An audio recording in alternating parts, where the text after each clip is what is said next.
There comes a point in our lives when we might feel that there's something missing. I was reaching that point when I was 19 years old. Who am I, and what is my purpose in life?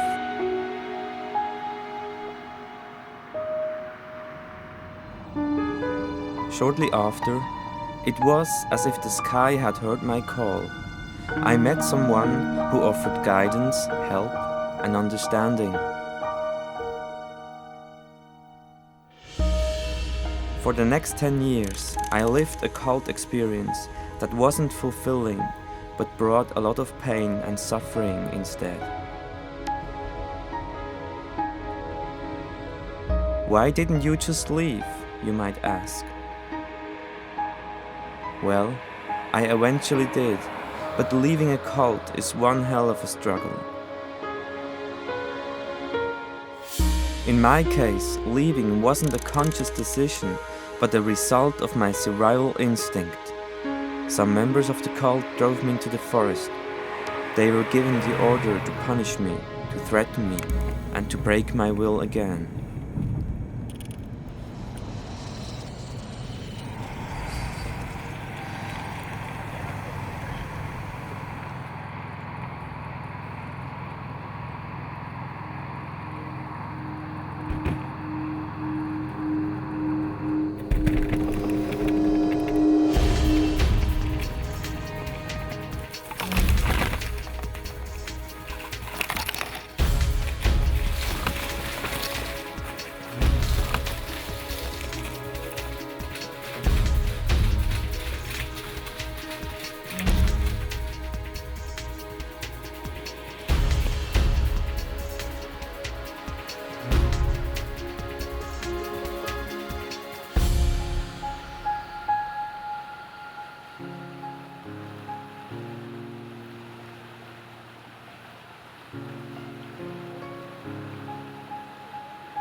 Is it possible to make sense of all this?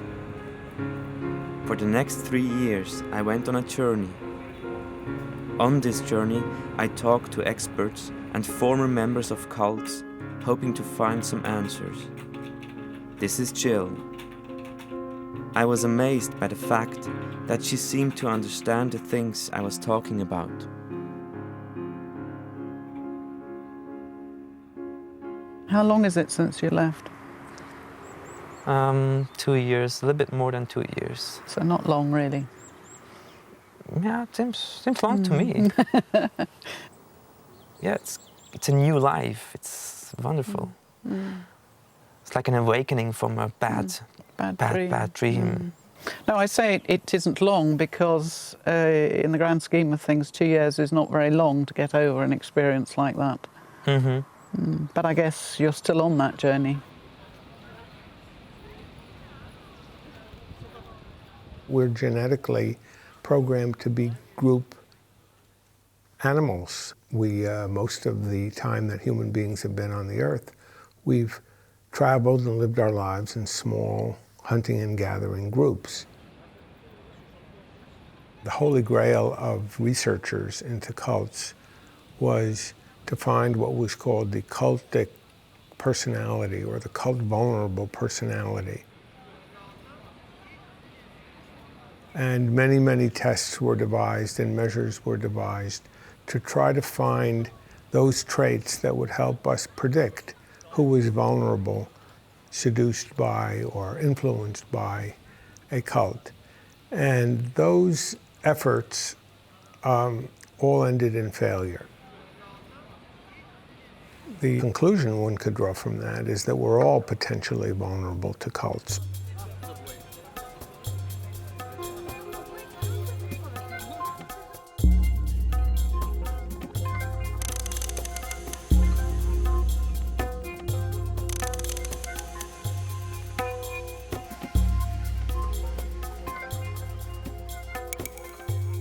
There was a friend at college who actually introduced me to a man, an Asian, and a Vietnamese His name was Fung.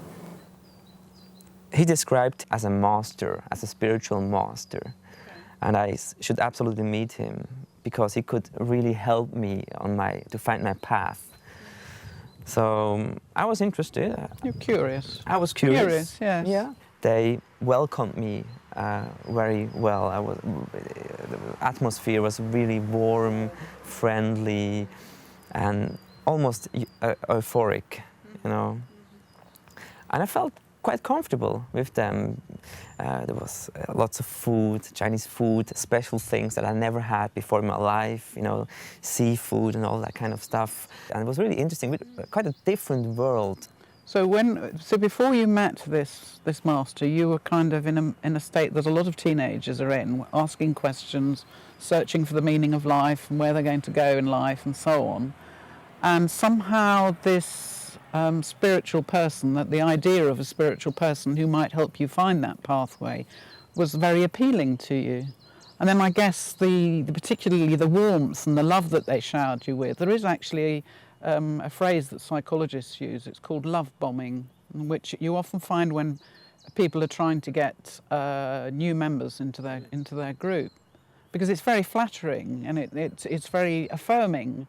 Makes you feel wanted and loved, and in ways perhaps you know you haven't experienced before.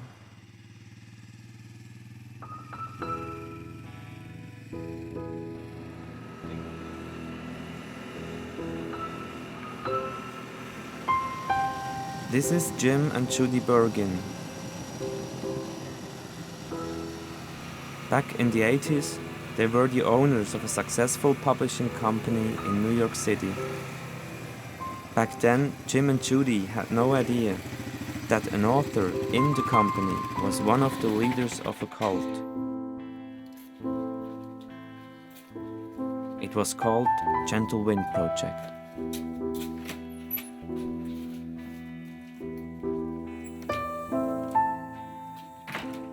One time we made the mistake of asking her for help with one of our children because she was a counselor.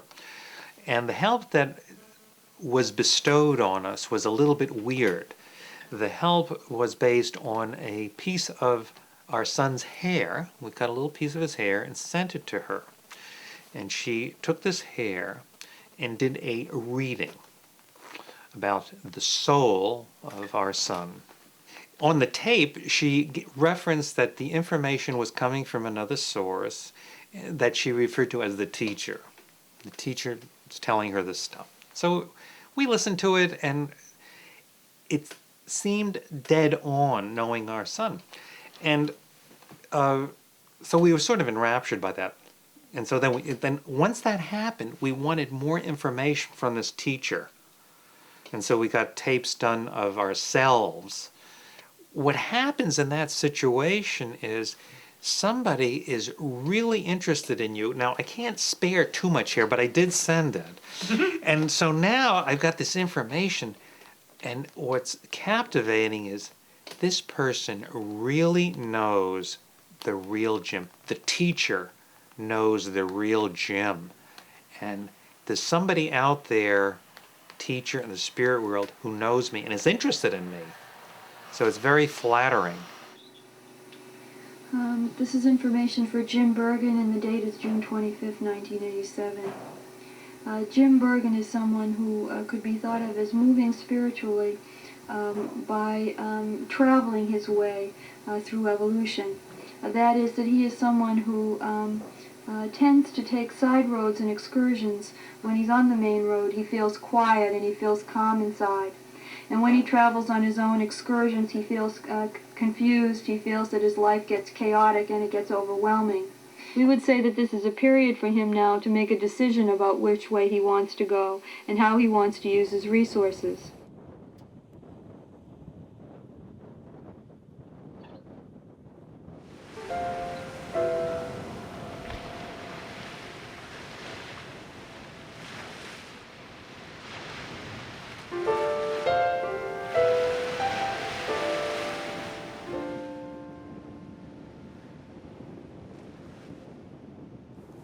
Here we have a metal ball sitting on the table. Let's suppose That is the person, the object of the influence attempt.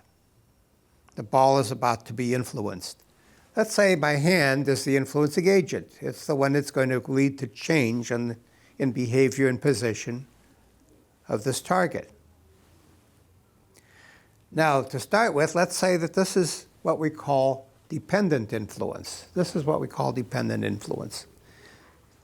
Here you see the ball moving across the table. Its speed, its direction, its manner of movement is very much affected by my hand.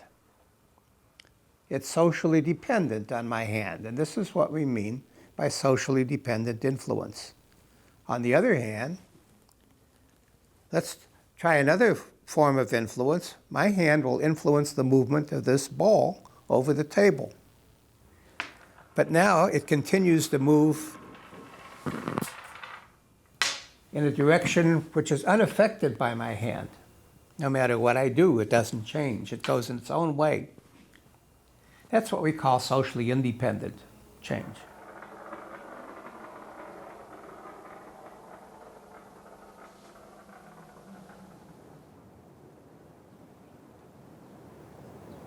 One of the things I've noticed about cult members is that have been very idealistic young people and very open to learning.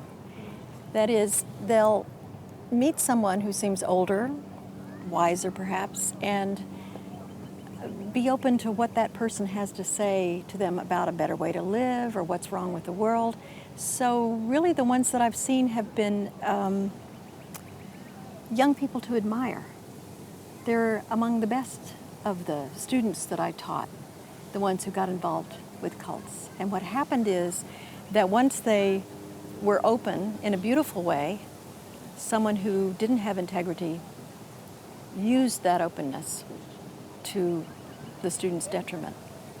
So there's something to me that cult members have in common, the young ones, which is this beautiful openness to wanting to learn.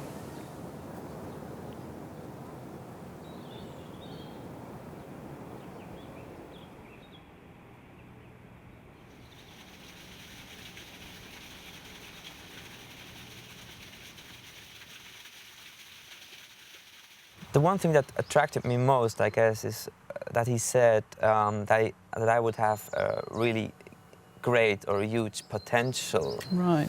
So he said, like, I'm seeing a lot of potential in you, but there was always a but. There was a but, yes.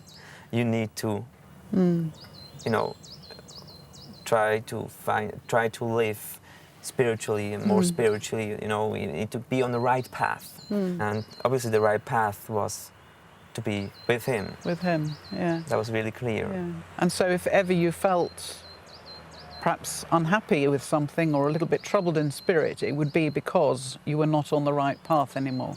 At this age, I was also really passionate pianist and musician. So I could become a really famous musician, you know, of course, with his help. That's kind of encouraging you to be dependent on him, isn't it? Absolutely. Yeah, because you could be a great pianist as long as you follow his pathway.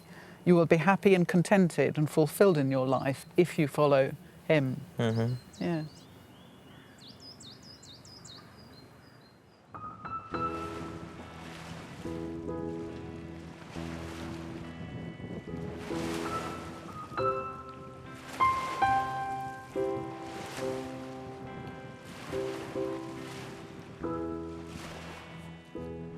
This is Leah. Her parents joined a cult when she was 11 years old. The cult had several names, including Janus Project.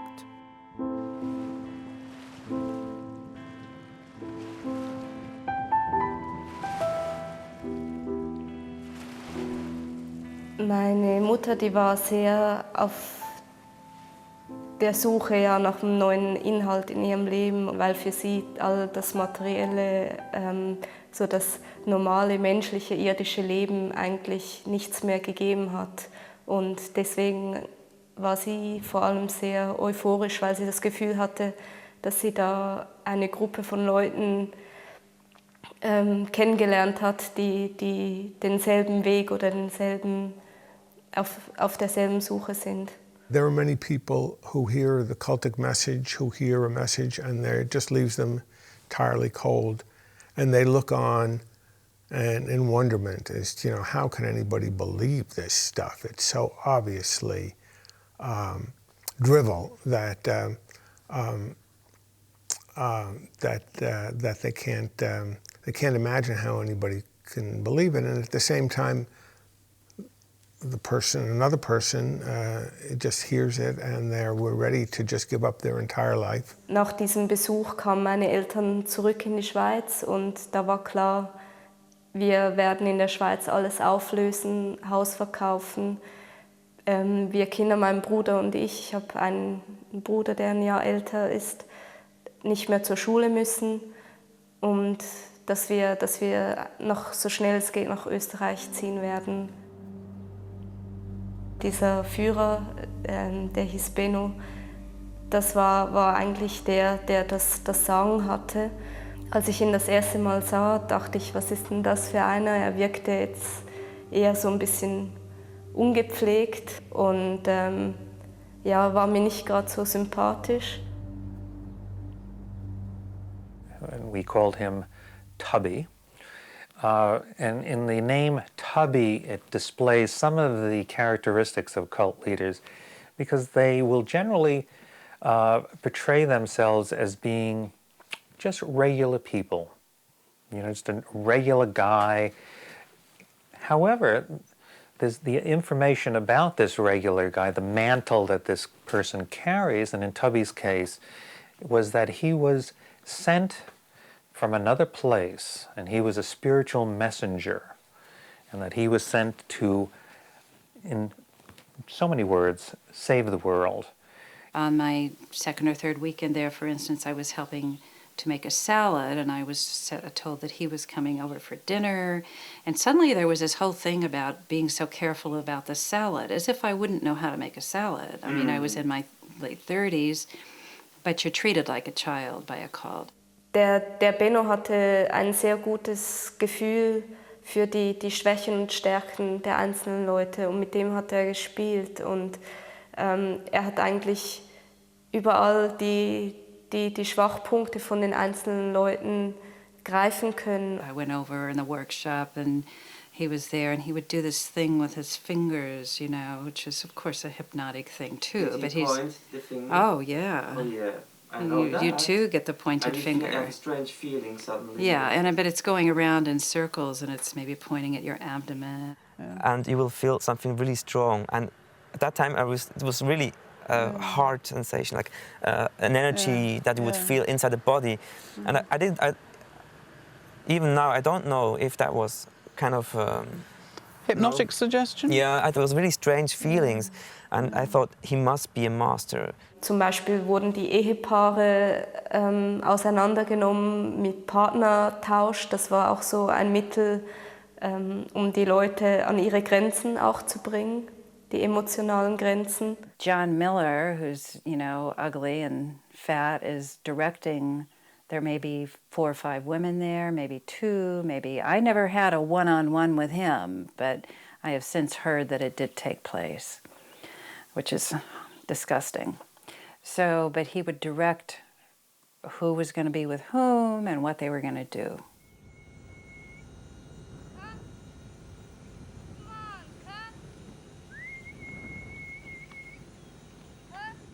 In Portugal fing das an, als ich 13 war, dass der Benno eigentlich immer mehr Aufmerksamkeit auf mich richtete, anfing mir Komplimente zu machen.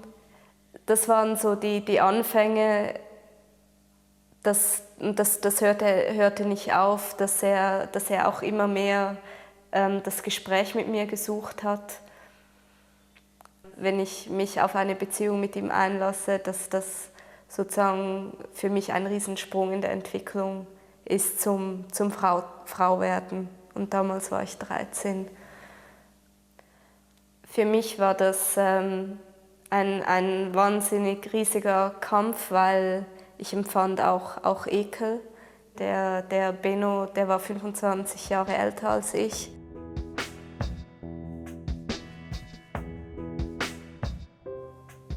Der Druck wurde immer mehr aufgebaut, dass ich immer zu mehr Gesprächen gerufen wurde, auch vom Medium, und eigentlich richtig bearbeitet wurde, dass ich irgendwann das Gefühl hatte, es gibt gar keinen anderen Weg, als mich auf das einzulassen. Und ich habe dann gehofft, dass, wenn ich dann sozusagen diesen Schritt mache, dass dann dieser Druck nachlässt und dass es dann wie die Aufgabe oder dieser Lernschritt wie erledigt ist. Dem war dann leider nicht so. Wir sind dann über Umwege letztendlich in Belize in Zentralamerika gelandet, wo man zurückgezogen auch leben konnte. Die sexuelle Beziehung fühlte sich für mich, war absolut Widerstand da und Abneigung. Und auf der anderen Seite dachte ich, das muss jetzt so sein. Und ich wollte dann wie mir selbst einreden oder mich selbst glauben lassen, dass das irgendwo einen Sinn hat und dass ich sozusagen was daraus lernen kann.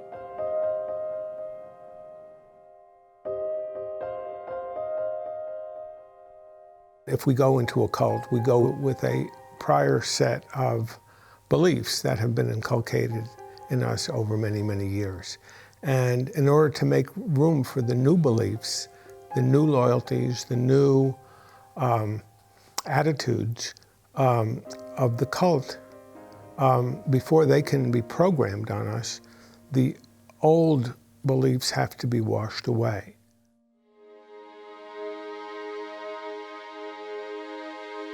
This is Celeste. She was born into the cult Children of God. She left at the age of 23. The cult was founded by David Berg.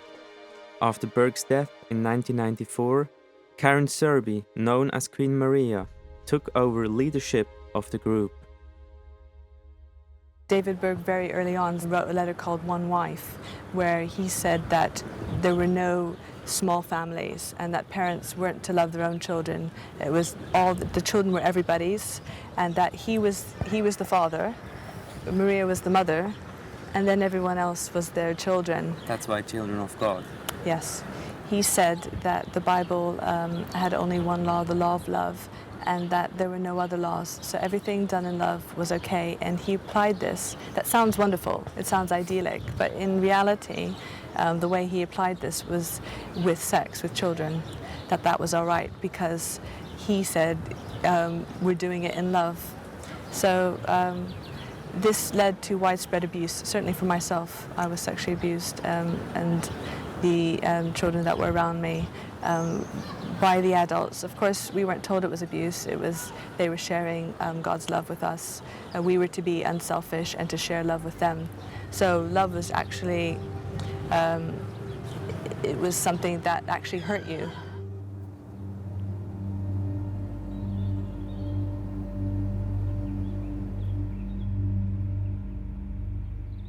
When I was invited to go to Queen Maria's home, I was about 21 years old. It was a huge honor because not very many people saw Queen Maria. No one knew where she lived or even what her real name was or what she looked like. So it was all very secret, very hush. Even the date of when I was going, because they didn't want anyone to know, like the airplane time that it left, just in case anyone could try to figure out where the destination might be. So they said, we'll just pack. I pulled out the ticket and it said Porto, and I had no idea where Porto was, because it didn't say the country anywhere. And so I got on the plane, and even the first hour and a half hour in the flight, I still was figuring out where I was going. Quite a large house with about maybe 10, 12 bedrooms, and everyone lived in their bedroom and worked in their bedrooms. So you had a bed, you had your desk right there, and a computer, and that was pretty much your world in that room. There was a certain wing of the house that was where Queen Maria stayed, and someone who took care of her full time, and her secretary. And there was a curtain sort of dividing that wing of the house, and you weren't allowed to go there at any at any circumstances at all. The biggest shock for me going to Queen Maria's home and seeing how things worked behind the scenes was realizing that the prophecies that we received, the way that they were got, when we read them, they were from Jesus, and we were taught to respect them as the words of the Lord. But when we were there, I realized that Queen Maria would ask questions and she would tell us what to get in prophecy, and that those were, you know, she had her agenda and her plan, and she never got prophecies herself. She obviously, she said, well, I don't have enough faith for me, but she made everyone else get prophecies, and part of my job there was getting prophecies, and I didn't even believe in the prophecies I got. Do I get this right? I mean, you all got your computer, your room, your desk. Yes. And what you do the entire day is writing prophecy for the entire cult, entire group throughout the world. Yes. Is that right? Yes. That was what we were there for. What kind of prophecy did you write? For example, there was one prophecy where she asked me to, there were followers or people who wanted to school their children more, and there was a question about whether maybe they should go to schools. And so she asked me to get that, but she was saying, well, I don't think that, you know, basically she'd tell you what to say, you know. And so I sat there, but actually in my prophecy, I said that actually it would be really good if the children had more schooling and learned to read and write. And I sent it to her, and of course that was never published. Lord Acton once said, power corrupts, and absolute power corrupts absolutely. I guess I'd agree with that if we change it slightly, power may corrupt, and absolute power may corrupt absolutely. It depends on the effects that it has on the power holder. And often it's true. The power holder can be very much affected by the power that he uses or she uses. As such, there's nothing negative about social power as some people would describe it. It can be positive or negative. You can use it for good purposes or bad purposes. So we define social power as potential influence. The ability of a person to affect change in another person.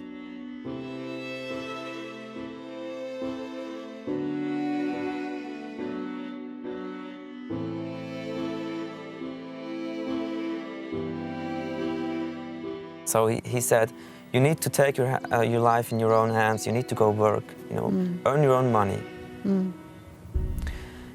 Which essentially is not a bad advice. But of course, I had to, a part of this money I have to give him as a recompensation for the seminaries, for what I was learning from him. Yeah. So were you still living at home at this point? I was still living at home. Maybe after 1 year, a friend in that group and I moved together. Yeah, but that was arranged by him. Right. By the guru. It's kind of closing the boundaries, isn't it? It's kind of beginning to put a fence round you and him and the rest of the group, and cutting you off from the rest of the world, from the rest really. of the world, yeah, from your family and friends. Yeah. Yeah. I mean, because that's how cults will control. They'll look to control everything that is in your life, your time, even what you eat, whether you know, when you go to bed, when you go to sleep, what you do during the day. Sometimes they'll deprive people of sleep. Yeah, that was later. That was later. That happened as well. Yeah. Intense seminaries, hearing him talking all night long, without sleep, go to school afterwards. So yeah, that happened always at the beginning. The sleep deprivation, the confessions, the alternation of love and disdain, and the various other techniques that you find repeated in one cult after another, whether they're religious cults or political cults or psychological cults, they all seem to find their way to the same bundle of techniques. It's really important to become master over the material world, over the body, so you have to work hard and like discipline your body and your mind. So really, it's like a meditation. Work is like a meditation. So go to work, and you also resolve your karma whilst working. That was also a good point, you know, a good trick to say, when you work and earn money, and give me that money, by the way, yes. you are gonna Feel decrease better. your karma, which means decrease your guilt towards whatever, universe. So it's a win-win situation. You go work and... Right. The whole thing about the rewards and punishments, because that's kind of what you're talking about. You know, I'll be pleased with you, is what he was saying. I'll be pleased with you if you do what I say. And when you, according to him, when you strayed from whatever path it was he wanted you to follow, then he would withdraw his attention. That meant that love that you felt at the beginning was actually very conditional. It was conditional on you doing what he wanted you to do.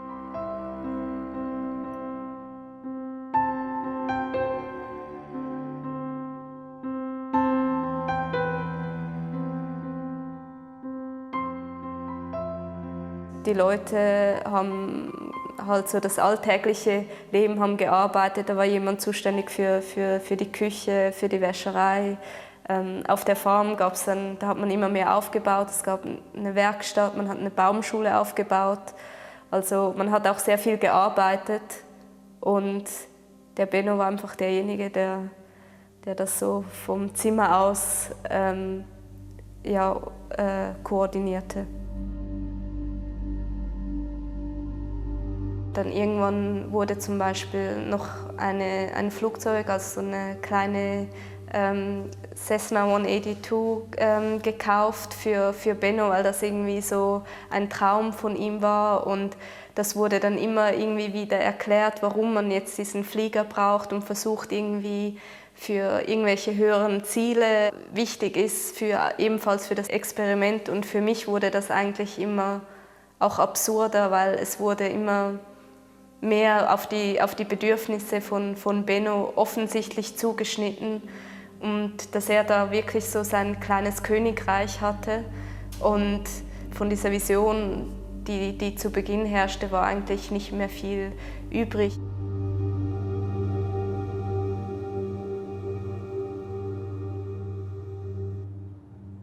One of the main aspects of this kind of leaders is his omnipotence.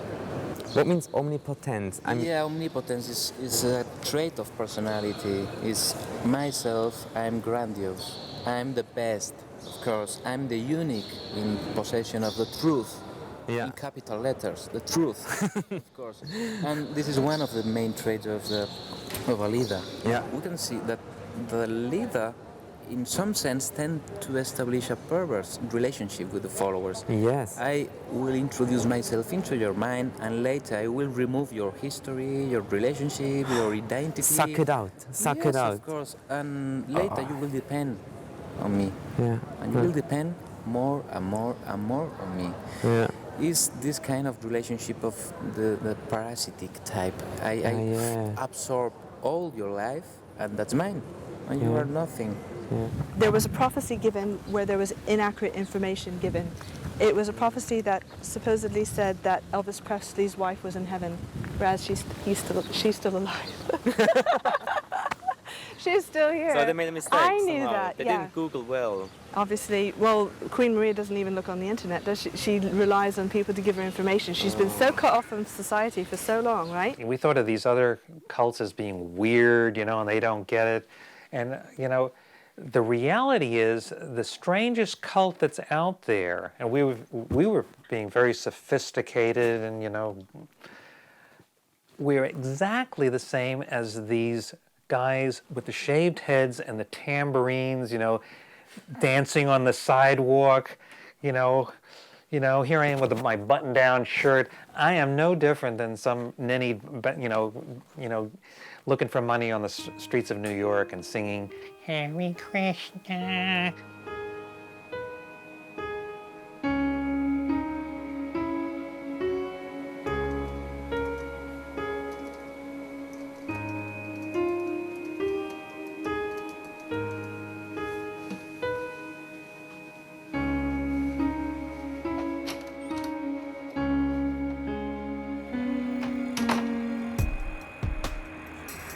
My family never knew what I was going through. We had very little contact throughout these years. Now they support me in every way they can. This is my sister Teresa. Together we are visiting my lawyer in Zurich.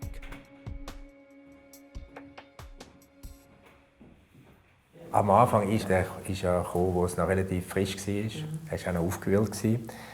Da kann man die Geschichte gar nicht so richtig der Reihe nach erzählen. Das heisst, ich musste ein bisschen Struktur hineingeben und habe ihm dann auch eine Hausaufgabe gegeben. Ich habe ihm gesagt, er müsse die ganze Geschichte aufschreiben. Oder?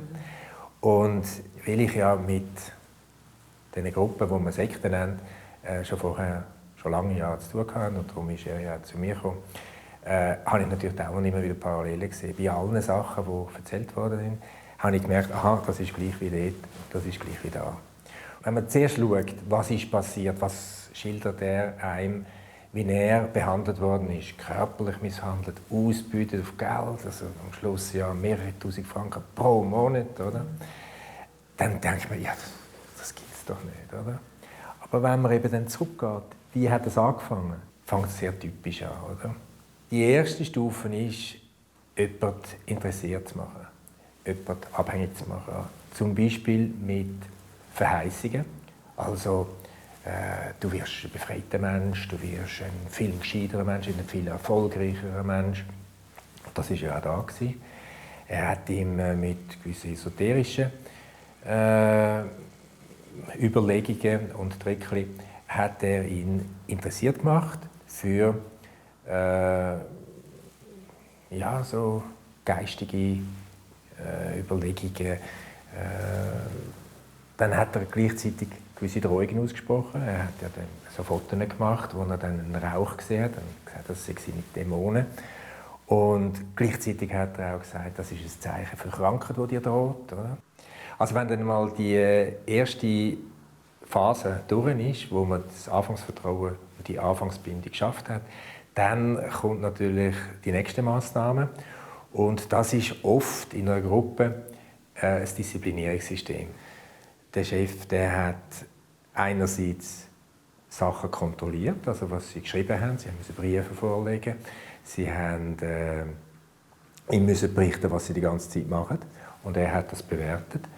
Er hat auch die anderen Schweizer Teilnehmer von diesen Seminaren hat er beauftragt, über sie zu berichten, wie sie ja auch wieder über die anderen berichtet hat. Das hat man auch, also man hat eine Art Überwachung, keine Polizei hat man dann. In grösseren Gruppierungen ist das Disziplinierungssystem natürlich bis ins Kleinste geregelt und auch mit Institutionen, also mit Gerichten etc. Das ist jetzt da nicht so gewesen, sondern das ist halt dann im direkten Gespräch passiert, wo allerdings dann auch ähnlich stundenlange Gespräche, stundenlang aufeinander einreden, mit den üblichen Massnahmen, also bis zu Schlägen, wo sie ja dann sehr misshandelt worden sind, also Folterung. Das ist nicht unbedingt immer typisch, manchmal wird es auch völlig gewaltlos gemacht, aber bewirken tut es etwas Ähnliches. Oder? Man kann auch mit stundenlang, ohne jemanden anzulangen, kann man einen massiv unter Druck setzen, wo es wirkt wie Folter. Bei mir war es auch noch, dass nachher, je länger ich bei ihm war, desto schwieriger war es rauszugehen, weil ich hätte mein ganzes Weltbild wäre ja auseinandergefallen. Oder das, was ich alles geglaubt habe, oder das, was ich gehofft habe, meine Fantasien, Wünsche, Träume, wären in sich zusammengefallen. Ich hätte im Grunde genommen, wir müssen selber zugeben, dass ich die letzten 5 oder 10 Jahre im Grunde noch in eine Sackgasse bin gelaufen und jetzt eigentlich wieder alles zurück muss und wieder vorne anfangen, wo ich vor 10 Jahren gesteckt bin. Aber das ist eigentlich jetzt effektiv passiert.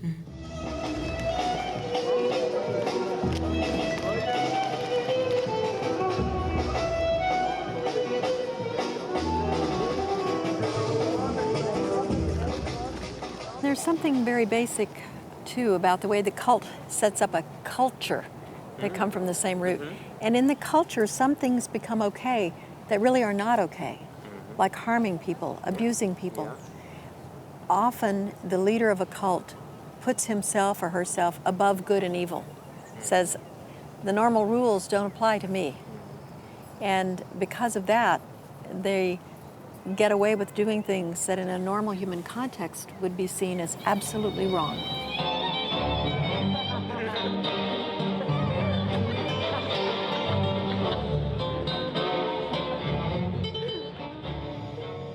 Ecstasy comes from a Latin ex stasis, standing outside yourself. There's nothing more ecstatic than a large group feeling the same thing. People get this sometimes watching sports, and there's a dangerous side to it too. We see that Hitler's Germany. Yeah. Ordinary people doing extraordinarily horrific things. They were outside themselves. Yeah. So there's a continuum in our human experience of these things, and when they're boundaried, there can be, in dance, in sports, there can be these wonderful moments of ecstasy. And the cult experience can be very ecstatic.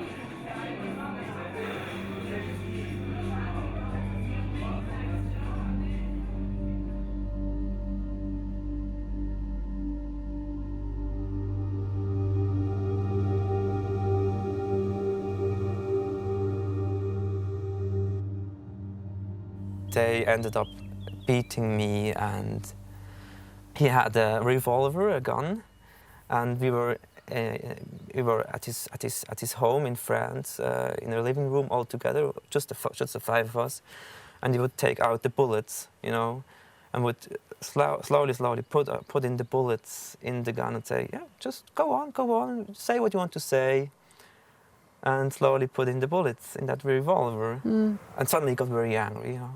He would come to me and put the revolver on my head, saying, you know, I'm gonna kill you right now. At this very moment. Because you're just, you're not worth to live. That's what he said, pointing the revolver.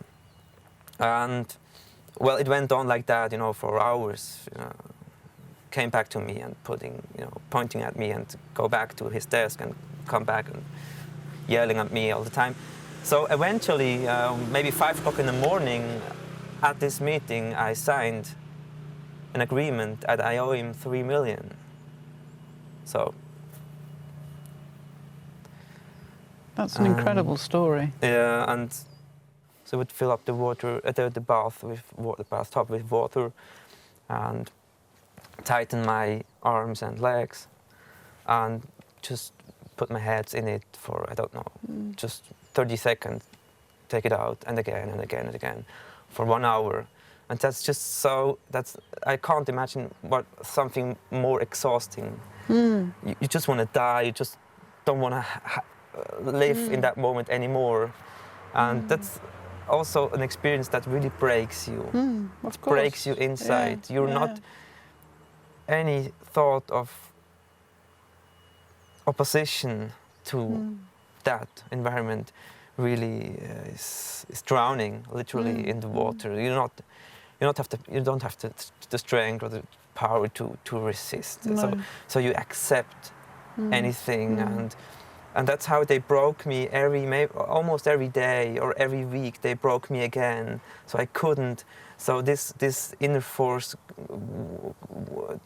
couldn't emerge. My will to go away couldn't emerge even. So almost at the last half year, almost every day, they managed to break my will.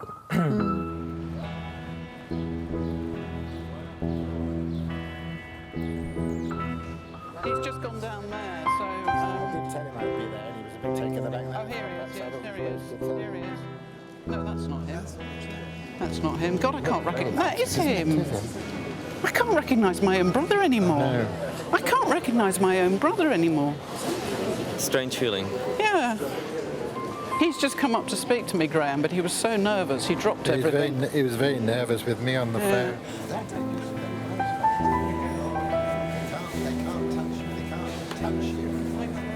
Yes. So, what do you expect? I don't really know what to expect, because Roger's here as well. Sure. You know, and he's my brother, and it just feels slightly weird. You know, I mean, Graham's my brother too, but he's different. It does feel very odd, you know, giving a paper in front of the people that I'm talking about. It's also, we worked out the first time we've been together in the same building for 47 or 48 years. Yeah. When I was a child, I believed that having roller skates was evil. I made this assumption because I didn't have any. My world seemed to me to be a dichotomous one, not technicoloured at all. The things I had, I assumed were good. The things I didn't have, I assumed were evil. And it wasn't until a few years ago that I discovered that my parents actually didn't regard roller skates as evil. They just didn't know I wanted some. I was born and raised in the Brethren and left when I was 15, when my parents left in 1960. Now you can work out how old I am. The then leader of the group, James Taylor Jr., had brought in a doctrine that stated we should not eat with those not in fellowship with us. To make this clear, as I was still at school, this would have meant I could no longer have lunch with my school friends. Now, it's this doctrine of separation that former members say has led to many difficulties. Now, children need to play with other children in order to develop social skills. Here are some quotes from leavers about their experiences of friendships and how they now feel they lack the necessary interpersonal skills. Sandy talks about the fact that in the Brethren she didn't learn how to make friends. She just sort of inherited them. So you don't learn the rules of friendship making. And I can speak to that, actually, because I have a real struggle in knowing what the word friend means. I actually find that really hard. There is a continued stress for many people from the division of families. Children not able to see their parents. Parents not able to see their children. Husbands and wives separated. I met several fathers last year who had left the group and they were not being allowed to see their children. And I would like to thank all of you, those of you that have been in contact with me, for being so supportive, because I haven't just got one brother here, I've got two brothers here. My other brother is back there. And I love you dearly, Roger, and I miss you like crazy. And this is the first time in 48 years that we three have been in the same room together.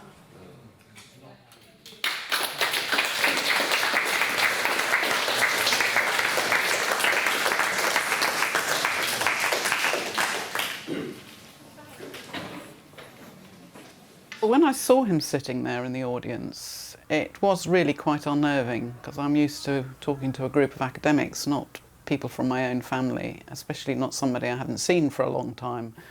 So it was a bit difficult. But I think what I did, I had to kind of find a way of bracketing that off so that I could continue with the task, which was reading my paper. But there were times when it got very, very difficult. And I was quite grateful that I had the paper written out, because it meant that was kind of like a security blanket in a way. Mm-hmm. So it helped me kind of control the nerves a bit. Because he was sitting right in front of me, he wasn't even to one side, so whenever I looked up, I could see him there. When he came up to me at the end, at the front, just behind the desk there, it felt very strange, because normally when people come up to me after a paper, they've come up to ask me questions. But he came up and it was as if, you know, the family had never been apart. He was kind of wanting to know how things were, and, you know, we were sort of talking about the sort of things families would talk about. You know, how's your mother, how's your daughter, how are your children getting on? And it really felt almost surreal, as if some kind of time warp had suddenly happened. And as if the past 48 years just kind of hadn't been there. He seemed strangely very pleased to see Jane, my daughter Jane. He gave her a huge hug, and that was really the only spontaneous piece of behaviour and speech that I actually saw. You know, for him to sort of I introduced him to Jane, and instantly there was this kind of sudden hug from him.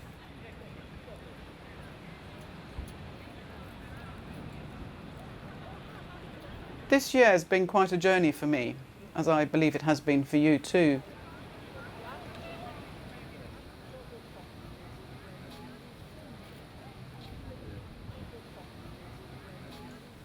Going out of the cult was like an opening in an unknown world, and really at first it was a kind of struggle. It was a big struggle. I was really ashamed about my experience. I didn't want to talk to anybody, and also I didn't know what to believe, because there was nothing to believe in anymore. So I had to discover that many people actually had similar experiences, and that was quite helpful to know that, to get to know that.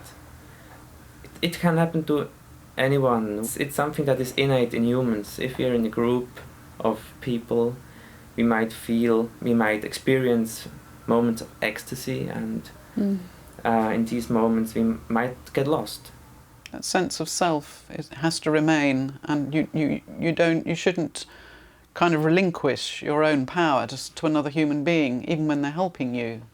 I'm almost immune to get trapped again, and yet I know that it is such a subtle process and requires lots of awareness, self-awareness.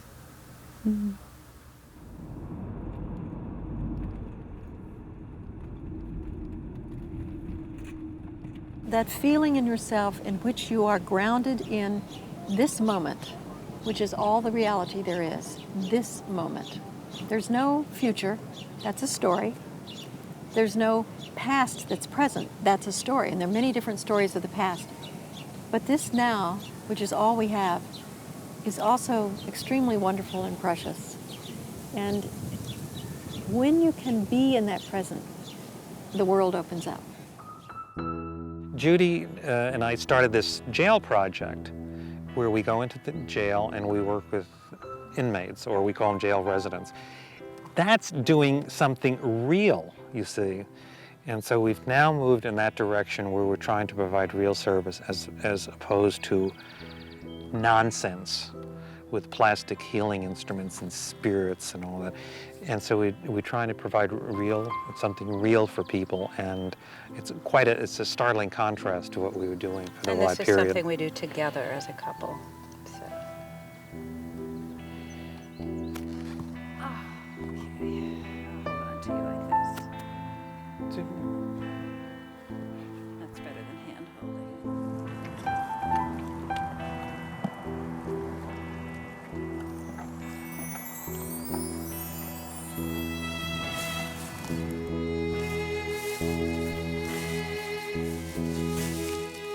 Throughout my journey, I have met some brave and wonderful people. Sharing our stories has helped me come to terms with what happened in my life. For me, there's only one thing left to do. For the first time in 3 years, I'm going back to Caen, a small town in northern France.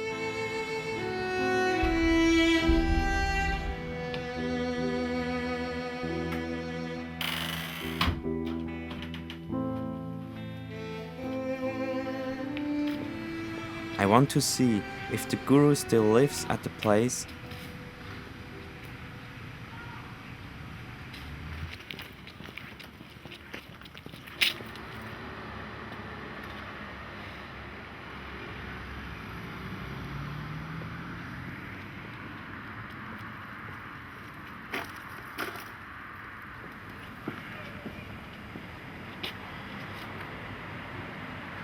I find out he disappeared.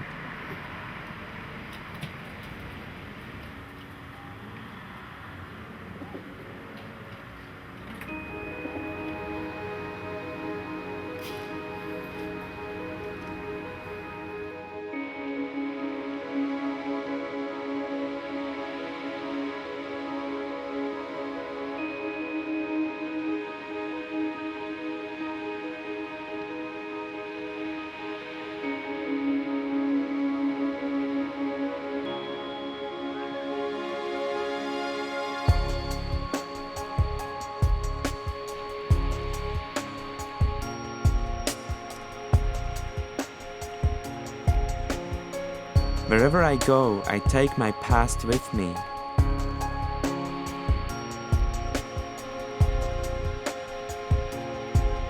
But it will not keep me from living my life.